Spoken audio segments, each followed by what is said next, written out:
Arkadaşlar herkese merhaba. Yeni bir videoyla beraberiz arkadaşlar. Bugünkü videomuzda tekrardan bir bilginin daveti var. Yeni bir bilgin çağıracağım. Bundan önceki bilgini çağırmayacağım. Bundan önceki bilgin biliyorsunuz Papa ile ilgili sorular soracaktım. Beni Bazilikanın içine çağırdı ve orada bana biraz bir şeyler gösterdi sandığın içinde. Onlara göre kutsal ama büyük kitabı ve farklı bir şeyler gösterdi. Bunlara bir önlem aldım bir perdeleme yöntemiyle. Ama ne kadar dayanabilir bilmiyorum. Onun üzerinde çalışmalarım var. Ve bakacağız daha sonra. Fazla bilgi size aktarmadım, fazla bir şeyler aktarmadım. Çünkü biliyorsunuz bu kanal benim, yani kanalı sağlayan, sağlayıcı bizim babamızın oğlu değil. Çünkü o yüzden burada kafamıza göre her şeyi anlatamıyoruz. Şöyle bir şey var, şöyle bir şey var. Arada ben size tekrardan böyle mesajları yavaş yavaş vereceğim. Bugünkü çağıracağım bilginin gelme sebebi ise dünyada oluşan, dünyada ve ülkemizde oluşan ve gelmekte olan kuraklık. Kuraklığın sebebi nedir? Yanlış politikalar mı? Acaba insanlarla ilgili bir şey mi? Nüfus artışı mı? Farklı bir şey mi? Suyu çok kötü bir şekilde kullanmama. Ne olacaksa artık. Neyse, sebep neyse bunu soracağız ve bakacağız bu bilgin bize neler söyleyecek. Benim çok merak ettiğim bir şey. Bir de şöyle bir şey var. Uçaklarla bir şeyler atılıyor, bir şeyler püskürtülüyor. Acaba bulutlar mı çalınıyor, bulutlar mı götürülüyor, bulutlar mı püskürtülüyor? Biliyorsunuz bu tür yöntem ne yöntemidir onu da bilmiyoruz. Millet diyor ki insanları zehirliyorlar. Havadan salgın yapmak için ya da salgın oluşturmak için hastalık mı yayıyorlar? Bunların ne anlama geldiğini gelen bilgine soracağız. Gerçekten de bir salgınla alakalı mı yoksa bulutları mı çalıyorlar? Bir şey yapmaya mı çalışıyorlar? Bunları tek tek soracağız ve öğreneceğiz. Arkadaşlar bugünkü videomuzun sponsoru var. Şimşek kardeşim bugünkü videomuza sponsor oldu. Şimşek kardeşime, yakışıklı Şimşek kardeşime buradan teşekkür ederim. Saygılar, selamlar sunarım. Rabbim işini gücünü rast getirsin. Allah'a emanet olsun Şimşek kardeşim. Teşekkür ederiz. Eğer ki videolarımızın herhangi birine sponsor olmak isterseniz hakandemir.mefor@gmail.com'dan Hakan'a bir mail göndererek videolarımızın herhangi birine sponsor olabilirsiniz. Şimdi bugünkü bilginin daveti, bu bilgin aslında şöyle başka bir kitaptır. Şimdi değişik bir kitap. Bilgilerin olduğu kitap farklı. Kilitli davetler değil, anahtar davetleri değil, düğümlü kitap değil, kapsız kitap değil, hiçbiri değil. Bilginlerin davetleri farklı. Burada bir topluluk var ve bu topluluklardan içinden seçtiklerimi tek tek çağırıyorum ve istediklerimi sorabiliyorum. Şimdi bakalım gelen bilgin bize bu konu hakkında neler söyleyecek. Bismillahirrahmanirrahim. La yedru ma ismihi şeyin fil ardı ve les semai ve huve semiul alim. Bismillahirrahmanirrahim. La yedru ma ismihi şeyin fil ardı ve les semai ve huve semiul alim. Bismillahirrahmanirrahim. La yedru ma ismihi şeyin fil ardı ve les semai. Arkadaşlar koruma duasıdır. Koruma duasını sabah 3 defa, gece yatmadan önce 3 defa okuyun. Rabbimiz Zülcelal sizi kazadan, beladan, kötülüklerden ve şeytanın şerrinden korur. Çünkü Allah Zülcelal'ın ismine sığınıyorsunuz. Bismillahirrahmanirrahim okuyunca. Şimdi şöyle bir şey var. Böyle bir şeyden bahsedeceğim size. Bakın. Plan nedir plan? Bu İznik'teki bazilikanın olduğu zaman çıkarılan şey ayinlerle ilgili şeyler. Türkiye'nin belirli bölgelerinde bazı yerlerde ayinler yapılacak. Bu ayinler şöyle ibadet adı altında gözükebilir. Ama bir yandan da büyücüler de var. Büyücüler boş durmuyor.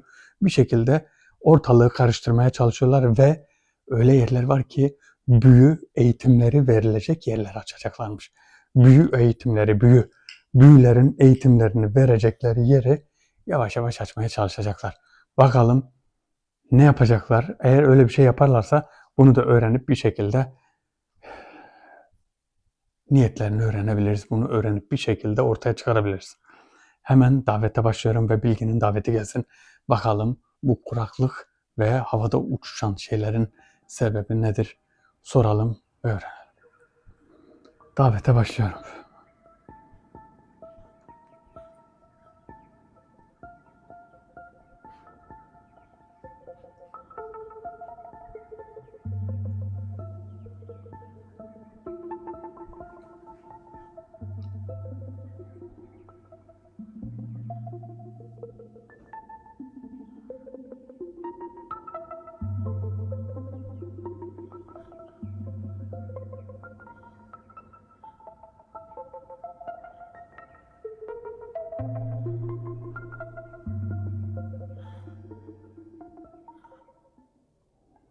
Poyraz, bilginin daveti açık. Şimdi ben davete daha önceden başladığım için, daha doğrusu çalıştığım için davete, bilginin Sadece ismini söyledim. Bakalım Bilgin gelince ne diyecek, nasıl bir şey gelecek. Kim gelecek bilmiyorum. Bilgin ne yapacak, ne söyleyecek. Ben merak ediyorum aslında. Nasıl bir şey olacak? Gerçekten merak ediyorum. Yani bize ne anlatacak? Bildiği bir şey var mı, yok mu? Belki de bildiği bir şey yoktur. Hani çünkü şöyle sonuçta bunlar da Allah'ın yarattıkları kulları yani. Onlar da kul. Çünkü Allah Zülcelal onları da kendine ibadet etsin diye yarattı. Onlar da hani her şeyi bilmeyebilir. Çünkü gayipten bir şey zaten bilmiyorlar. Ama bunlar hani biraz daha böyle hızlı hareket edebildikleri için, sağa sola gidebildikleri için yani bir şekilde bir şeyleri öğrenmişlerdir. Mesela anında gidip gelip bir şeyleri öğrenmişlerdir. Poyraz, Bilgin sanki burada gibi. Bakalım oradan buraya. Bilgin bakalım. La ilahe illallah subhaneke inni kuntu minez zalimin. La ilahe illallah subhaneke.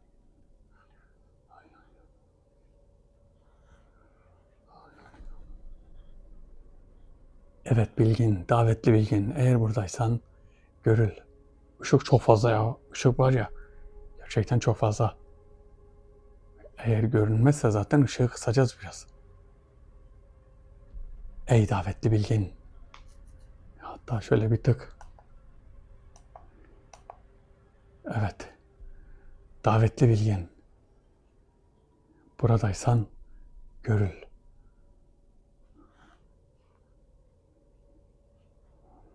Ey davetli Bilgin. Bize bazı şeylerden haber ver. Bilmediğimiz şeylerden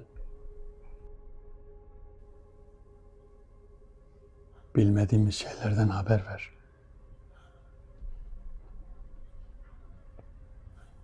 La ilahe illallah. Poyraz aslında var ya Bilgin şu an burada. Bilgin burada ve biz Poyraz arkaya git. Bilgin bakalım ne yapacak. La ilahe illallah.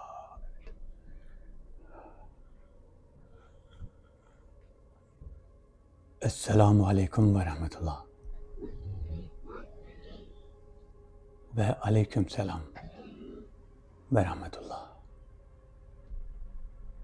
Davetlimiz, misafirimiz, hoş geldin. Hoş bulduk. Sana bazı şeyler soracağız. Bu soracağımız şeyler bizim için çok önemli. Acaba cevap verebilecek misin? Ben buraya hizmet etmeye geldim. Bana istediğinizi sorabilirsiniz. Bir de sizden bir şey bekliyorum. Ne bekliyorsun bizden? Sizin muteber bir dostunuzdan selam getirdim. Bu selamı almanızı istiyorum. Muteber bir... Kim bu muteber? Allah Allah. Poyraz. Bak bu geçen seferki davette de öyle söyledi Bilgin. Muteber birinden bir dostumuzdan selam getirdi. Kim bu selam? İbn-i Karuf diyeceğim. İbn-i Karuf o kitapla alakalı değil. Bu Bilgin'in kitabıyla alakalı değil. Acaba bu kitapla alakalı değilse ne olacak? Kim bu ya? Kim olduğunu soralım. Geldiği zaman kim olduğunu soralım. Kafamı karıştırmaya başladı. Gerçekten ama bunlar Bilgin daveti. Bilgin daveti olduğu için tamam bir şey demiyorum ama yani Bilgin daveti muteber biri. İbn-i Karuf başka kim olabilir? Dayım olabilir mi ya? Dayım. Bunlarla bana haber gönder. Dayım beni telefonla arar. Niye bunlarla haber göndersin? Ha böyle yapabilir belki de. Metafizik alemde konuşabiliriz. Olabilir mi acaba? Allah Allah. Çok tuhaf. Bakın benim en çok merak ettiğim ve herkesin merak ettiği yok diyorlar işte havadan zehir atıyorlar. Yok işte bulutlara bir şeyler yapıyorlar. Bulutlara kaçırıyorlar. Bulutları istedikleri ülkenin üstüne götürüyorlar. Buradaki bulutları. Ya öyle bir şey olabilir mi ya? Öyle bir şey olabilir ama yapıyorlar. Yapılıyor. Bunun sebebi ne? Bu kötü bir şey değildir büyük ihtimalle. Ama kötü bir şey. Çünkü müdahale ediyorsun ya. Niye müdahale ediyorsun? Ne yani bu sprey atılan o sprey nedir? İnsanlara zararlı mı değil mi? Allah Allah Bilgin. Evet Bilgin. Seni bekliyoruz. Muteber kişiden selam getirdin ama ortadan da kayboldun. Böyle yaparsan olmaz ki.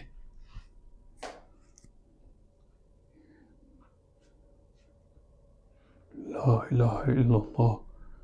Muhammeden Resulullah. Buyuruz.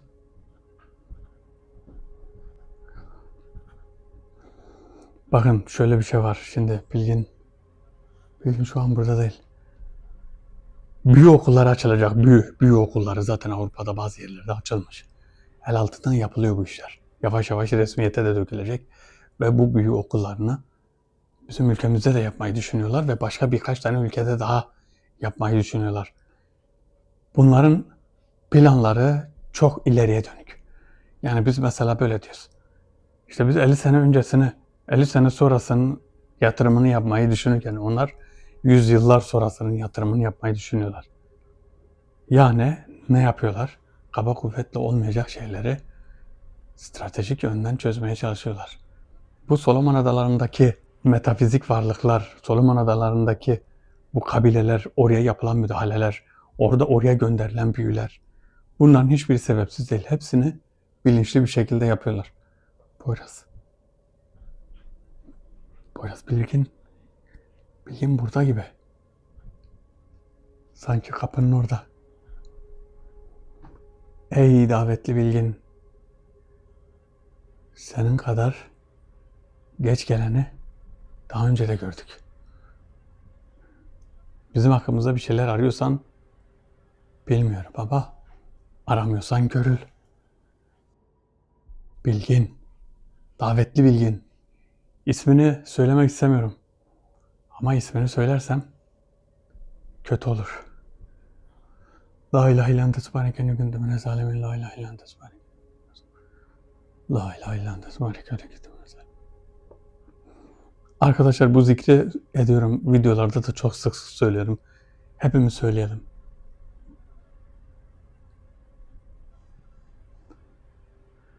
La ilahe illan tesbareke ne gündemine zalimin zikrini hepimiz söyleyelim. Hepimiz söyleyelim. Hazreti Yunus'un zikri. Bir peygamber ki nasıl böyle bir zikir ben zalimlerden oldum demişse biz de zalimlerden olduk. Rabbimiz affetsin. Bilgin aynı. Bilgin hoş geldin. Evet Bilgin. Bu muteber kişi kim? Bu muteber kişi İbn Karuf'tur. Sen İbn Karuf'u tanıyor musun? Senin kitabın ayrı, davetin ayrı. Nasıl tanıyorsun İbn Karuf'u? İbn Karuf'u bizim alemde herkes tanır. Ve onu herkes bilir. Tamam. Ve aleykümselam. Şimdi sana soracağım sorular. Uçaklarla bir şeyler döküyorlar. Bulutların üzerine, insanların üzerine. Bunlar zehir midir? Bunlar nedir? Bulutları çalıyorlar mı? Kuraklık var. Bu kuraklık sebebi ne? Neden nedir? Ne oluyor? Ne olacak?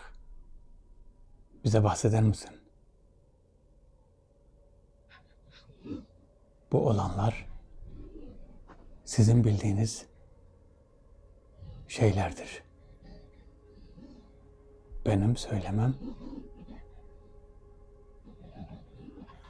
bir şeyi değiştirmez.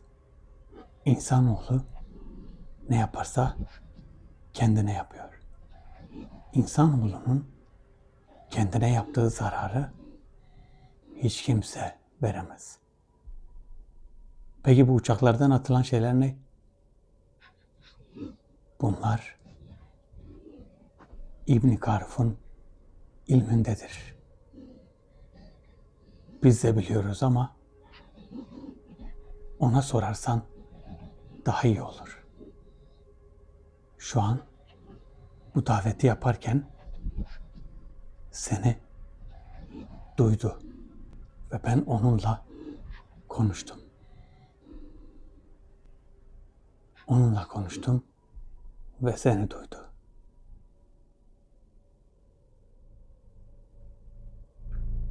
La ilahe illallah. Benim niye cevap vermiyor ya, anlamadım. Alt üstü söyleyecek ya, şu spreyleme nedir? Zehir midir? Bulut savar mıdır nedir? Bulutları mı çalıyorlar? Yani ne yapıyorlar bilmiyorum ki. Bulutları mı çalıyorlar, yok. Bir spreyleme yapıyorlar, bir şeyler yapıyorlar. Aklınca işte güya şey yapıyorlar. Bulutlara engel. Bulutlara engel mi? Acaba bir yerde istedikleri yerde yağmur yağdırıp istedikleri yerde yağdırmamak gibi bir şey mi yani? Acaba ne? Benim okuduğum bazı araştırmalarımda bulutlara güya hani bulutları daha da kalınlaştırıp daha da yoğunlaştırıp yağışı arttırmak. Bana sebebi bu. Bu diyorlardı yani benim yaptığım daha önceki araştırmalarımda bunlar vardı. Herkes bir şekilde bir şeyler söylüyor. Hangisi doğru, hangisi yanlış onu da bilmiyoruz. Acaba zehir mi? Zehir olsa ya buna izin verilir mi? Niye izin verilsin? Bir insanların üzerine bir zararlı bir şey gelecekse niye gelsin, değil mi? Zehir değildir. Ama o bilgi niye söylemiyor ya? Bu nasıl bilgi, ben anlamadım. Acaba bu kitabın davetleri bilgin değil mi? Poyraz, bu bilgin mi ya? Sana bilgin gibi görünüyor mu? Bilmiyorum Ömer abi.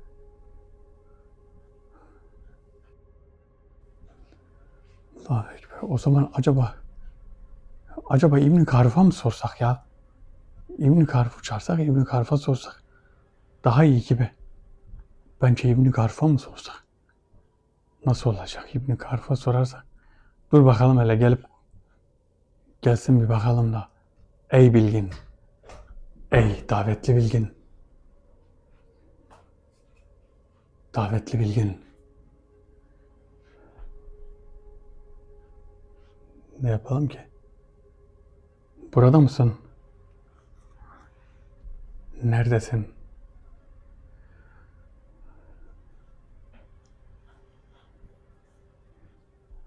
La ilahe illa ente subhaneke inni kuntu minez zalimin. La ilahe illa ente subhaneke inni kuntu minez zalimin. La ilahe illa ente subhaneke. Şöyle geriye gidelim.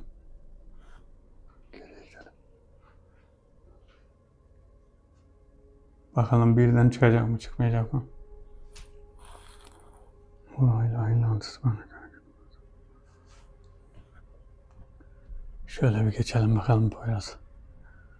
Poyraz bilgin. Niye gözükmüyor? Aha.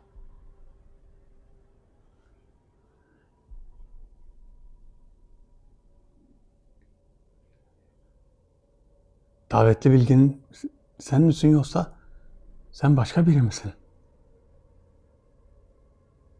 Bu o değil. Ey davetli. Sen misin? Konuş. Ey davetli, bir şeyler söyle. Biraz geride dur. Saldıracak gibi.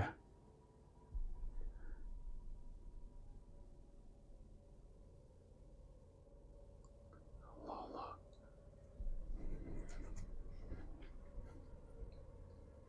Oh. Biri gelmiş bence. Küçücüktü. Bence biri gelmiş buraya. Buraya başka biri gelmiş. Buraya başka biri gelmiş. Davette farklı biri gelmiş. Eğer bilgin konuşmaya başlarsa ona başka bir şeyler daha soracağım. Bakalım bize neler söyleyecek. Şöyle, şu anki kuraklık gerçekten çok ciddi bir seviyede. Bunu herkes anlasın, herkes tasarrufa gitsin. İsraftan kaçınalım bakın. Boşa akan suları kapatalım her zaman için. Yani bol akıyorsa kısıkta aksın. Bir şeyleri kısıklarda yapın, bir şeyleri. Biraz daha böyle kendinizi biraz daha yani israftan kaçınmaya doğru kendinizi ayarlayın bir şekilde. Çünkü Bugünler geçecek yani Allah'ın izniyle bugünler geçecek. Çünkü 2008'de de böyle bir kuraklık olmuştu. Herkes dedi işte kuraklık olacak, su kalmayacak, şöyle olacak. Allah Celle rahmetini yağdırdı ve yağdırdığı için her şey düzeldi, her şey. İnsanoğlu sıkışınca, bakın insanoğlunun bir tarafı sıkışınca hemen dua ediyorlar. Ya Rabbim, ya Rabbim bize yardım et. Tabii dua edeceksin, yardım isteyeceksin ama sıkışıklık bittikten sonra nankörlük yapmayacağız. Sıkışıklık bitti, sen o ferahtasın. Orada diyeceksin ya Rabbi binlerce şükürler olsun. Şükredeceksin. Tamam diyeceksin ferahtayım, ne yapayım, kendimi öldüreyim mi? Yok ama şükret kardeşim. Hani Allah Zülcelal sana nimetini veriyor, sen de şükret. Şükrünü et ki çoğalsın. Ama şükretmezsen çoğalmaz ki, azalır. Biter. Niye mesela iyi insanların, temiz insanların, küçük sabilerin bundan sonraki zamanlarda gelecekteki doğan çocukların günahı, bunların kısmeti niye engellensin? Of. Bilgin. Bakalım Poyraz, ben bir bakayım Poyraz. Bakalım Bilgin. Ne bilginmiş ama be. Bilgin diye çağırdık, hiçbir şey söylemeden gidiyorsun. Bilgin böyle olacak iş değil. Gerçekten olacak iş değil. Bir şey söylemeden gidiyorsun. Bir soru sorduk. İbn-i Karuf'a sorsan daha iyiydi. İbn-i Karuf'u zaten davetini yapsaydı. İbn-i Karuf'un davetini yapabilirdim. Ama yapmadım. Allahu Ekber. Allahu Ekber. Poyraz. Geç. Evet. Allah, la ilahe illallah. Evet, siz 2 kişi misiniz buraya geldiniz? Yani 2 bilgin. Arkanda biri var, bilgin senin.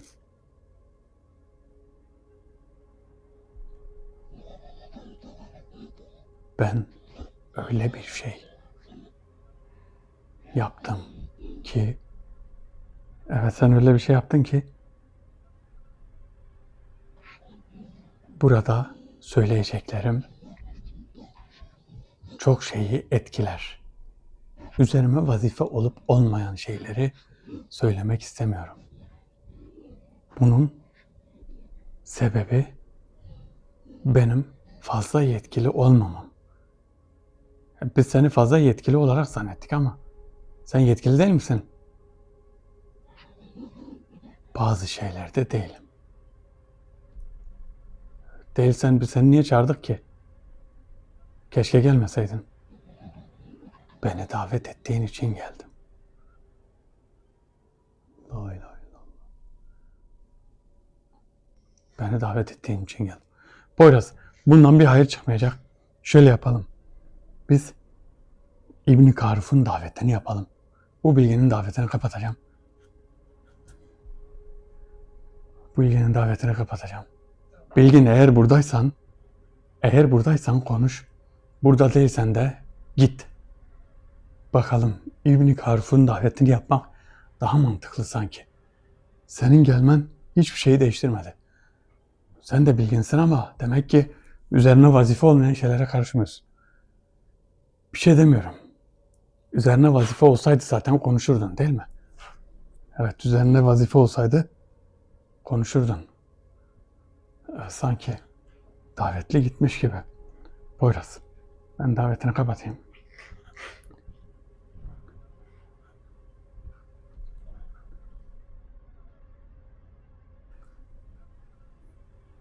Poyraz, bilgin sepetlendi gitti. Ya sepetlendi diyorum da kusura bakmayın şimdi. Bazen böyle şeyler olabiliyor. Bilgin gibi görünmüyordu, bilmiyorum. Bilgin değildi, belki de yaptığımız davette farklı biri geldi ama İbn Karuf'tan bahsetti, selam getirdi. O yüzden bilgin değildi ama belki de bir haberciydi, belki de bir şeydi, bilmiyorum. Küçük gelen bence farklı biriydi. Küçük gelen mi? Bence de farklı biri geldi. Ben o zaman biz ne yapalım biliyor musun? İbn Karuf'un davetini yapalım. Ve İbn Karuf'a soralım. İbn Karuf'a diyelim ki bak davete geleceksin ama şifrelerle konuşmak yok. Açık açık bize her şeyi söyle. Her şeyi söyle ya, açık açık. Değil mi? Ne yapalım şimdi? Dur hele, ne yapacaktık ya? İbn Karuf'u çağıracaktık. Şöyle yapacaktık. Bak şu bizim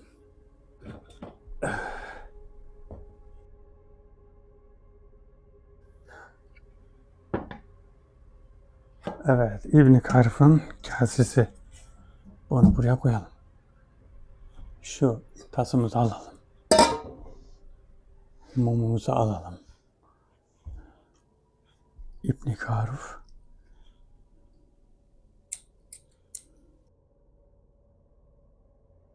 Ha, yandı. Evet. Şimdi bakacağız. La ilahe illallah. Şöyle ben bağdaş kursam nasıl olur? Böyle rahat olmam. Değil mi? Çünkü İbn Karf'ın davetinde şöyle suyla ben bunu niye getirdim ki? Alıyorum suyu. Hadi bismillahirrahmanirrahim.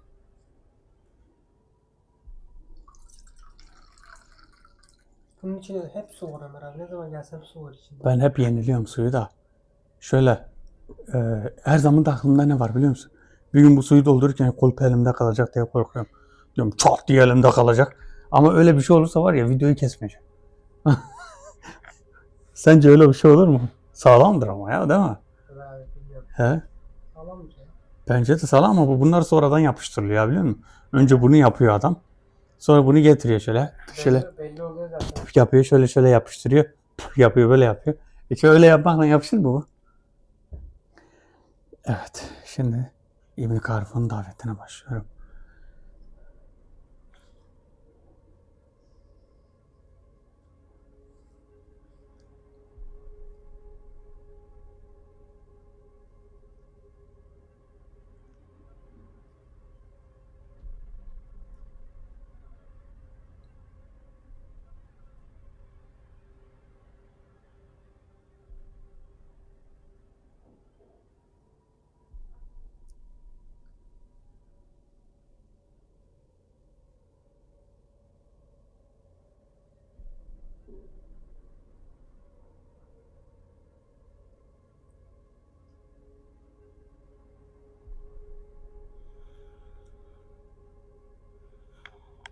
Davet şu an açık. Poyraz yaklaş bitsene. İbn Karf'ı görebilecek misin? Görebiliyor musun bir şey?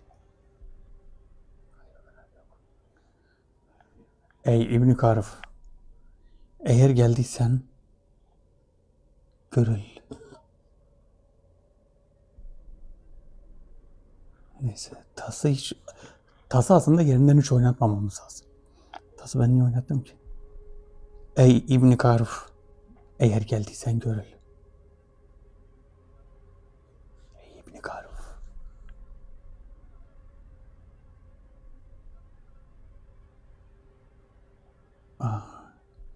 Poyraz. Su simsiyah oluyor yavaş yavaş. Hani sanki içine şey atarsın ya mürekkep.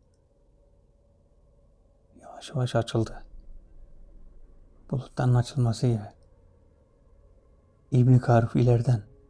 Çok uzaktan biri geliyor. Acaba İbn Karf mı? Yürüyerek geliyor. Geliyor. Hızlandı. Elinde bir asa var. Bir cübbesi var. Yeşil bir cübbe var üzerinde. Asayı yere vura vura geliyor.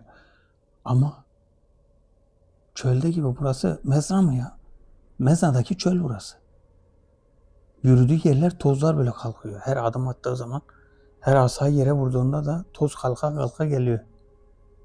Geldi yaklaştı baya. Şurada bir tepelik var. Tepenin üstüne doğru çıktı. Görüyor musun bir şey? Yok Ömer abi. Tepenin üstünde bir ağaç var. Geldi ağacın dibinde durdu. İbn Karf. Esselamu aleyküm ve rahmetullah.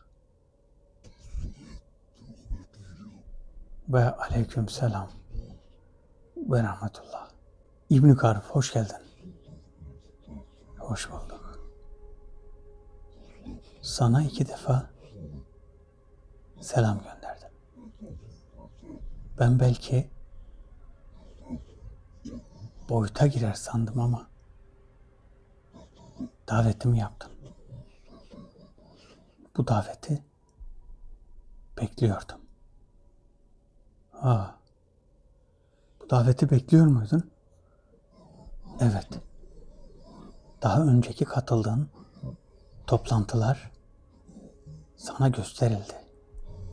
Bu toplantılar Türkiye'ye gelecek kafir topluluğuyla ilgiliydi. Bunların birçok yerde orduları var. Metafizik alemde metafizik saldırılarla her yeri kuşatacaklar. Bizim sadece yapmamız gereken bunları engellemek. İbn Karf, ondan haberim yoktu. Bilmiyorum. Ben buraya bir bilginin davetini yapmıştım. Bilgin senden selam söyleyince sorularıma da cevap vermedi. Sonra seni çağırdım. Dedim belki sorularıma cevap verirsin. Sorularına cevap veririm, evet. Ne soracaksın? İbn Karf, dünya üzerinde bir kuraklık var. Hem de ülkemiz üzerinde de bir kuraklık var. Birçok ülke bu konuda muzdarip. Bu kuraklığın sebebi ne? Bu sebep acaba her zamanki gibi gelip geçici bir şey mi, yoksa insanlığın çoğalmasıyla ilgili bir şey mi?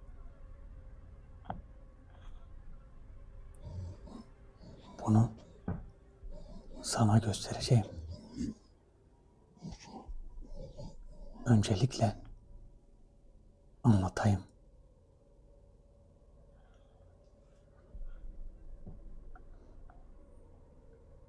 Evet, anla, sen dinliyorum. İlahi kudret kalemiyle yazılan yazıyı insanoğlu bir şekilde değiştiriyor ve değiştirmeye çalışıyor. Nasıl oluyor bu?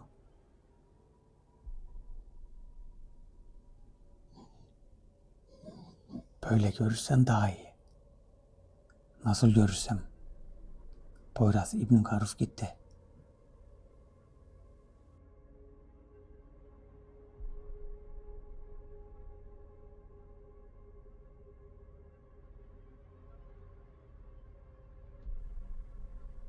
Bu ne ya? Her yere dağıttı. Püskürttüğü şeyi. Bak, etrafına bir şeyler topaklandı. Bunlar bulut. Bulutlar topaklandı.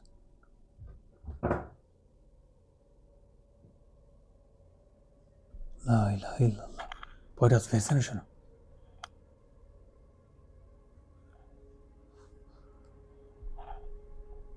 İbn Karuf, nereye gittin?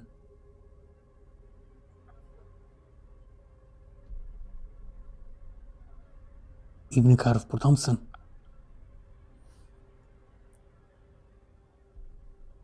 Allahu Ekber. Uçaklar üzerinde atılan bulutları çoğaltmak içindir. Ama yanlış bilinen bir gerçek var. Bir yere kısmet giderken onu farklı bir yere yönlendirmek akıl harcı değildir. Doğru bilinen yanlış Bağdat'tan döner. Bunu er veya geç anlayacaklar. Senin üzerindeki bulut okyanusa yağarsa neye yarar? Nasıl okyanusa? İbn Karuf, biraz daha açık konuşursan, yapılan uygulama ile toplanan bulutlar hepsi yön değiştiriyor. Sana yağacak bir tas su 5 kovası olup okyanusa dökülüyor. Okyanusa dökülen suyun sana ne faydası var? Nasıl yani? Evet. Bana yağacak su. Yani bulutlar. Eğer hiçbir şekilde oynatılmasa normalde yağmur yağacak değil mi? Evet. Müdahale edilmezse doğanın akışı bellidir. Ama ilahi kudretin yazdığı kalem oynanırsa herkes kısmetinden olur. Allah'ın rahmetinden eksik olunur. Benim anladığım şu. Yani yapılan bir yanlış var. Bunu dünya yapıyor. Bu yanlışı zarar ettikten sonra anlayacaklar. Ve iş işten geçmiş olacak. Nasıl iş işten geçmiş olacak? Bunu nasıl engelleyebiliriz? Var mı bunun bir sonucu? Yani bunu engellemenin bir çaresi var mı? Tabii ki var. Gelen heyet boşuna mı geldi? Gelen heyet biliyor mu ki bunu? Biliyor. İbn Karuf, ben anlayacağımı anladım. Dediğin doğru. Peki bu toplantıda yapılan şeyler, olacak şeyler neydi? Toplantıda yapılacak şeyler.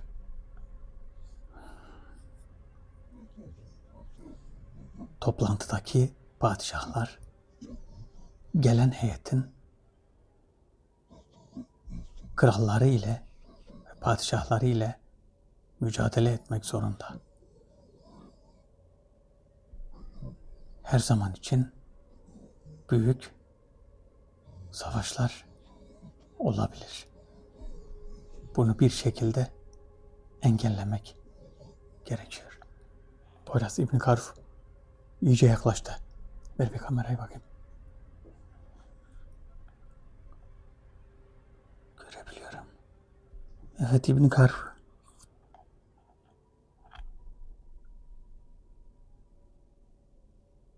Bu yapılan savaş ve metafizik saldırı ne zaman bitecek? Bunlar hiçbir zaman çalışmasını bitirmeyecek. Sizlerin de çalışması gerekiyor. Herkesin bir şeyler yapması gerekiyor.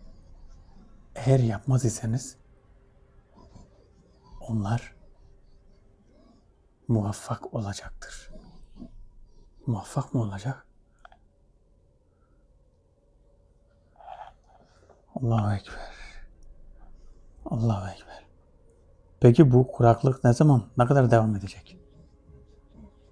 Allah'ın rahmeti elbette ki gelecektir. Ama bu yanlıştan vazgeçin.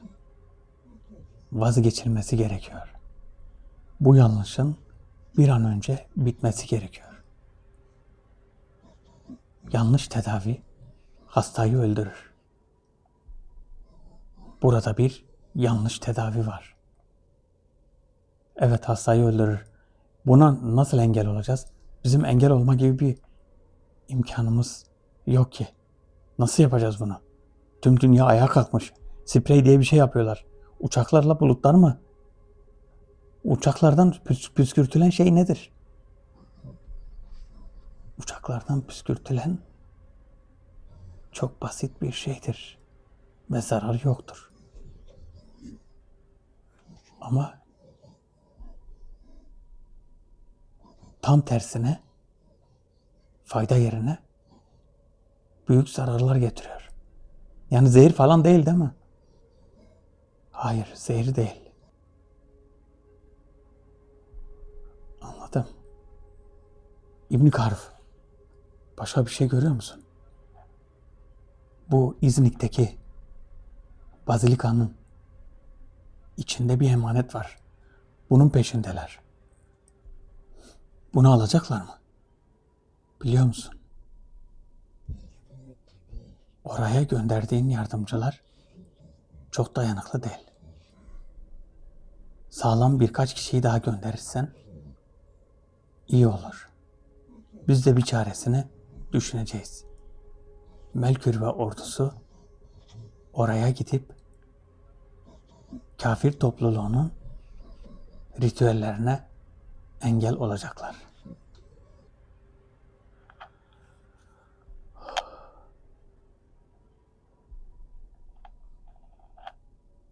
Evet, bu çok iyi. İbn Karuf.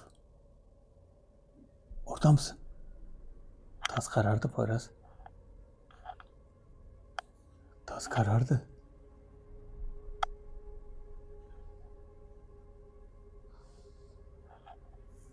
Ee?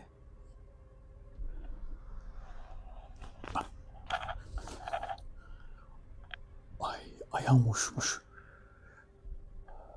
Anladığım şu. Bulutlardan atılan, bakın uçaklarla bulutlara atılan şeyler bulutları çoğalmak için, çoğaltmak için. Ben yanlış anlamadım herhalde. Tamam, bunu biliyoruz. Bulutları güya çoğaltıyorlar. Güya. Ama ne oluyor? Çoğalan bulut başka bir yere gidiyor. Ne dedi? Okyanusa giden. Evet, okyanusa giden suyun bize ne faydası var? Bu bulut gidiyor, okyanusta yağış oluyor. Ama bize faydası yok. Bura ne oldu? Kurak kaldı. Sadece bizim ülke değil. Çok yer böyle.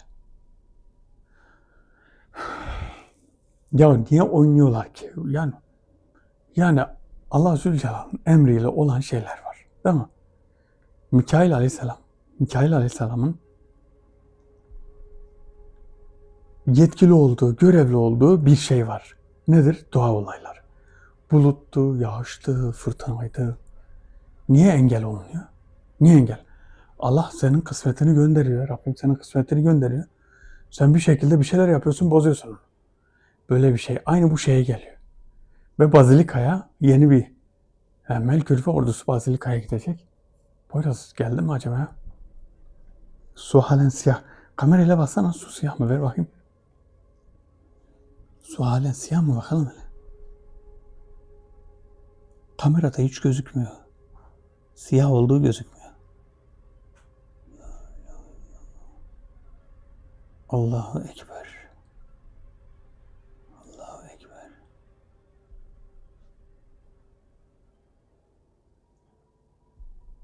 İbn Karf, orada mısın?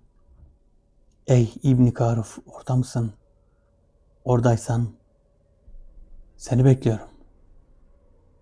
İbn Karuf, nereye gittin? İbn Karuf. Orada mısın İbn Karuf?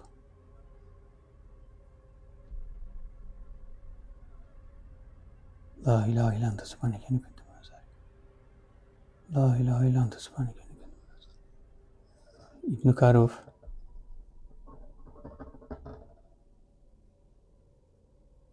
Evet, İbn Karuf şu an yok. Tas normal haline döndü. Siyah su birden açıldı. Normal beyaz oldu. Ama İbn Karuf şu an yok. Acaba nereye gitti? İbn Karuf, burada mısın? Davet açık. Neden gittin? Nereye gittin İbn Karuf? Allahu Ekber.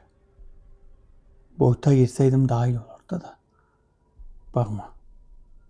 Boyuta girseydim daha iyi olacaktı. İbn Karuf. Burada mısın İbn Karuf? Ey İbn Karuf. Poyraz, ben davetini kapatayım İbn Karuf'un. Bizim Bilgin'i çağıralım, bakalım Bilgin ne diyecek.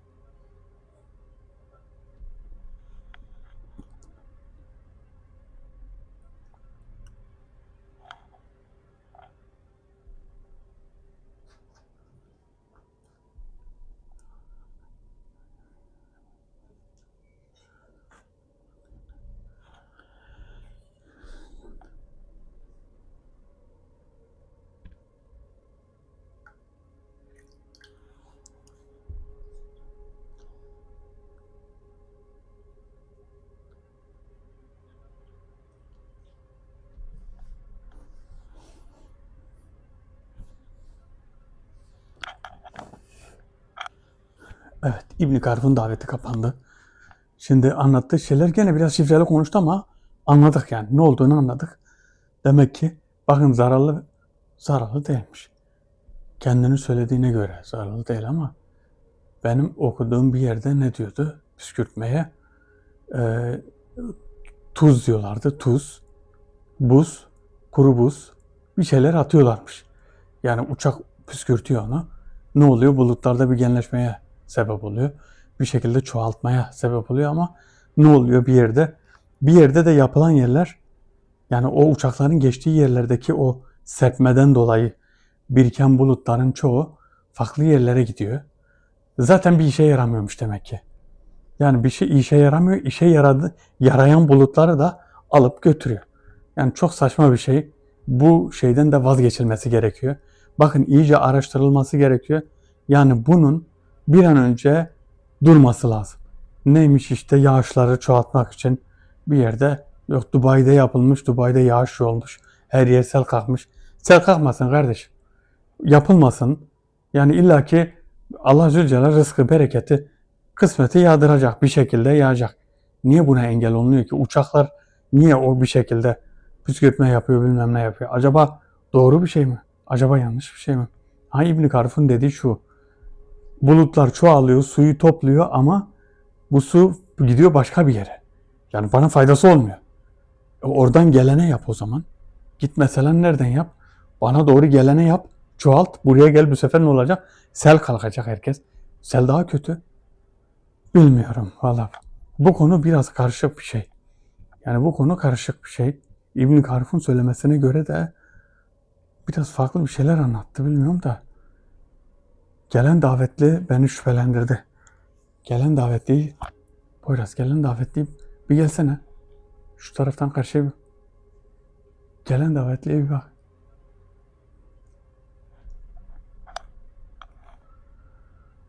Gelen davetli. Yok, ben gelen davetli bir daha çağırmayacağım. Gelen davetliyi çağırırsak ne söylediği belli değil. Bir şey de söyleyemedi. Zaten bilgin de değil sanki. Ama bilginlerin kitabından ne işi var bunun? Geldi. Ama İbn Karuf'tan selam getirdim dedi. Bilmiyorum. Çok karışık bir durum oldu. Bakın. Bazilika hakkında size bazı şeylerden bahsedeceğim. Bazilika hakkında, Bazilika'nın altındaki bu kitaplar, bir tane İncil var. Büyük bir İncil. Bunu insan kanıyla, kölelerin kanıyla mı ne, parmaktan damla damla yazmış. 5 yılda mı ne yazmışlar. Yani her damladan artık şu kaç cümle yazmışsa her damladan. Benim açtığımda şöyle bir şeydi. O İncil'in içindeki şey de böyle inceydi yazılar. Yazılar şöyle ince inceydi. Yani ince yapmış ki az bir kanla bir sürü yazı yazabilsin. Bunu nasıl bir şey yapabilirler? Böyle bir canilik var mı? Böyle bir şey yok. Bir de bir şey daha vardı. Benim dikkatimi çeken, asılan bir adam, ağzından kan geliyor. Yerde biri var. Kafasında şöyle bir çember gibi bir şey var. O yerdeki kanı yalıyor. Bu nasıl bir şeydi? Bunu da anlamadım. Bu nasıl bir büyüdü? Nasıl bir ritüeldi? Nasıl bir şeydi? Onu daha bilmiyorum. Çok farklı bir şey. Ve içinde bir de bir kralın böyle üstü vardı. Yani şöyle hani nasıl bir şey? Cübbeye benziyor ama cübbe değil. Daha değişik. Daha böyle itici bir şey yani. Mesela bizim Osmanlı padişahların giydiği şeyler var. Ee, Neler vardı? Osmanlı padişahlarının giydiği kaftanlar var. Padişah kaftanı. Onun gibi değil. O böyle daha bir itici, daha bir değişik bir şeydi böyle. Burada böyle tüyler vardı. Hani eski zorba kralların giydiği böyle değişik, hani anlıyorsun, negatif bir enerji verdiğini anlıyorsun. O vardı ve sandığın içinde başka bir şeyler daha vardı. Boyut davetinde biraz böyle şey oluyor. İnsan bir değişik oluyor. Boyut davetinde böyle bir sersem gibi oluyorsun. Biraz böyle rüya alemi gibi oluyor. O yüzden yani içindeki şeylere tam olarak bakamadım. Hani benim gidip o sandığın içine mesela komple bakarsam daha iyi olur aslında ama bir çalışmayla oraya birkaç kişiyi gönderdim perdeleme için. Perdeleme nasıl olacak? O sandığı gizleyecekler. Daha doğrusu boyutta videoyu izlediğimde şurada bir kapak vardı. Kapağı açtım ve boyuta girdim. O kapağın olduğu yer kapanacak. Yani görülmeyecek. Biraz oyalama olacak daha doğrusu. Buraya gelen o misafir, bakın İzni'ye gelen misafir ne yaptı? Bir şekilde talimatlar verildi. Talimatlar verildi. Sebep şu, Ayasofya'ya mesela gitmedi. Değil mi? Acaba amaç neydi? Farklı bir amaç var. Bu farklı amacı kimse çözemedi. Kimse bilmedi. Metafizik alemde, metafizik anlamda gelinildiğini kimse anlamadı. Ama biz ne yapıyoruz? Biz boş durmuyoruz. Herhangi bir hareket, herhangi bir şey, herhangi bir müdahale olduğu zaman hemen haberimiz olacak. Hemen haberimiz olacak ve o şeyleri kesinlikle orada tutacağız. Kimse orayı alamayacak. Düşünün 1000 yıl boyunca bu bazilika suyun altındaymış. 1000 yıl. 1000 yıl sonra sular çekiliyor ve bazilika ortaya çıkıyor. Ya biz nasıl bir zamana denk geldik ya? Biz nasıl bir zamana denk geldik? Biz nasıl bir ortama denk geldik? 1000 yılın içinde bin koca yıl sular var ve 1000 yılın sonuna doğru böyle bir zamana denk geldik. İsraf artmış, şükürsüzlük artmış. Her türlü sıkıntı var ama bizim de bir şekilde yani tedbir almamız lazım. Tedbir almamız lazım. Bizim de çalışma yapmamız lazım. Bir an önce öğrencileri yetiştirmek lazım. Bir an önce bu konuda bilgili insanları yetiştirmek lazım. İnsanlar muzdarip böyle şeylerden.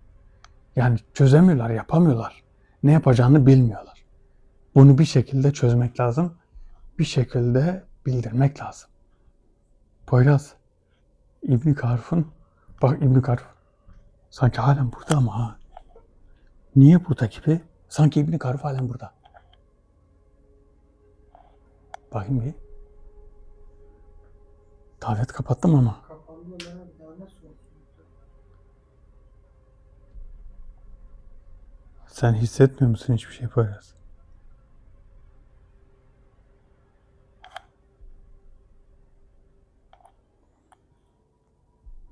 La ilahe illallah.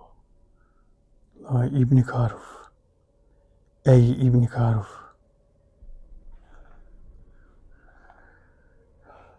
Daveti kapalı. Daveti kapalı. Yeni bir çalışmam var. Yeni bir çalışmam. Bakın bu çalışma çok önemli şeyler içeriyor. Çok önemli şeyler içeriyor size anlatacağım. Şimdi geçenki davette, geçenki videoda söylediğim şeyler var.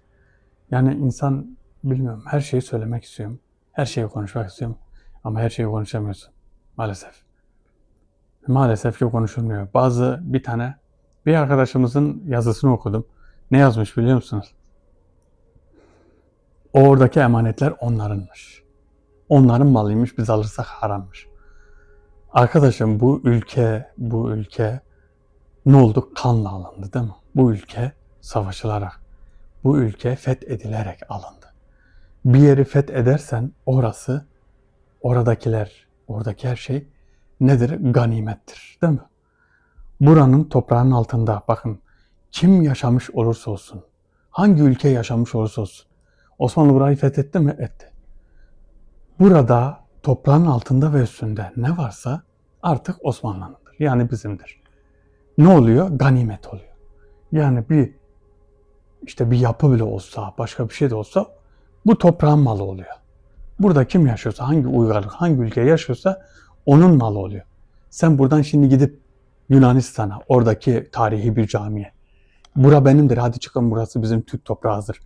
Biz burada istediğimizi yaparız diyebiliyor musun? Yok. Onlar da bunu diyemez kardeşim. Oradaki toprağın altındaki ganimet, orada ne varsa, bazilikanın altındaki sandığın içindeki o kitaplar, o büyü şeyleri bilmem ne, o şu an bu toprakların malıdır. Ganimettir yani. Bu işte sen onu oradan alırsan işte onların malıdır. İşte haramdır, günaha girersin. Ya böyle bir şey yok kardeşim. Bunu sen nerede duydun? Bunu sen nerede duydun? Ganimet diye bir şey var. Ganimet diye bir şey var. Poyraz. İbn Karuf'un söylediklerini arkadaşlar yorumlarda belirtin. İbn Karuf'la aynı fikirde misiniz? Yani İbn Karuf'un neler söylemek istediğini bir şekilde yorumlarda belirtin. Yani şöyle, İbn Karuf'un söyledikleri doğru. Püskürtmeyle bulutlar farklı yerlere gidiyor. Buraya yağmur yağmıyor. Püskürtmeyin kardeşim. Bulutları püskürtmeyin. Uçak kaldırıp bir de masrafa girip bulutları püskürtmeyin ya. Bu kadar basit. Ama kim bizi dinleyecek? Kim bizim ne diyecek? Kim İbn Karuf'un sözüne ne diyecek? Hiç bilmiyorum. Poyraz, o sanki davetliyle gelen orada. Davetliyle gelen orada. Neyse. Neyse, daveti kapatalım. Daveti kapattık zaten. Videoyu kapatalım. Arkadaşlar, videomuzu beğenmeyi unutmayın. Herkes kendine çok iyi baksın. Allah'a emanet olun. Hoşça kalın.